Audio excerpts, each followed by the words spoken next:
After crushing the Australians 4-1 in the 5-match T20 series, West Indies will now play 3 one-day internationals at Kingston Oval in Barbados starting on Tuesday, after which the Pakistanis will come to Barbados to play 2 T20 matches and then to Guyana to play 3 T20 matches and then 2 tests at Sabina Park.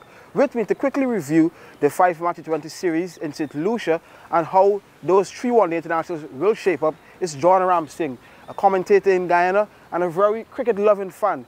John, a quick recap of those 5 T20 matches. West Indies certainly were favourites heading into the series, and they did that.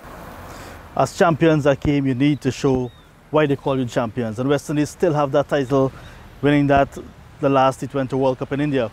And they really outplayed Australia. Many will think that Australia, without a few of their bigger players, were a bit under strength and so on. But any Australian team that come to the Caribbean, they're coming with one mission, and that's to win. And the way the West Indies handled Australia, almost taking it 5-0. That one just, the run chase went a little bit downhill down the last over with Andre Russell, tried to get 11 to win. But other than that, West Indies really outplayed Australia in all sectors of that tournament, that series. Batting first, putting some good totals on the board, 145 and defending it when the West Indies were asked to defend it. So the bowling really come to the party. And I think that early part of the series set the momentum for the back end. West Indies were playing like a really confident bunch, and that's what you need to do. Once you get in opposition and you can bury them, that's what West Indies did, and they can continue to do that. 18-man professional squad. I would assume, well, depending on how COVID protocols go, let's say we have to take 15 to the World Cup, you're quite certain that the 15 that will come out after this Pakistan series is going to be a quality 15 to defend this title? Most definitely, and I'm thankful that the name John Ramsingh do not go in line with selector, because that's going to be a difficult task for the selectors. But it's a headache that they would love to have, knowing that they have a very strong bench and they want to make sure that the chosen ones are capable enough of defending that title. I love the fact that a lot of the bowlers came in and landed in the right areas, especially the faster bowlers. That was a worrying factor for West Indies heading into the series, and of course they're preparing for the World Cup now. So now that they're ticking their boxes heading into the World Cup, it seems to be they're getting it right. In terms of sentiments, we want to say that Keemo Paul missed out, having not been able to break into the squads. But I think with what we saw with Obed McCoy, O'Shane Thomas, Sheldon Cottrell and the likes coming through, it's really encouraging. Jason Holder was on the bench, and Karen Pollard with his medium paces was on the bench as well for illness.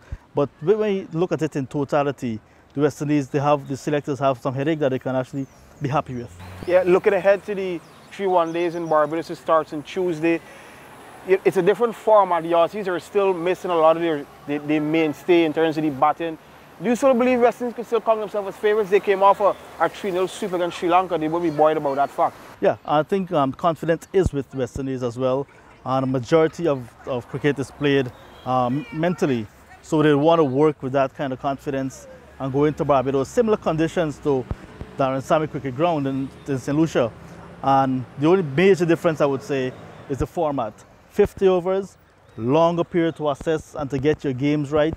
And I think that may be the defining factor that may just give Australia the edge in the series.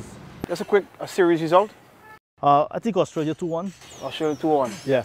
Having said that, it's because if you look back at stats as well, Australia better 50 over side. The last time they were in the Caribbean since 2016, in that tri-series against West Indies and South Africa. And Australia won that series. West Indies, I think, got 1 victory against Australia. They may want to remember that, may want to forget it. Jason Holder's back, and Jason Mohammed as well. So those are some of the guys we can look forward to that played in that series.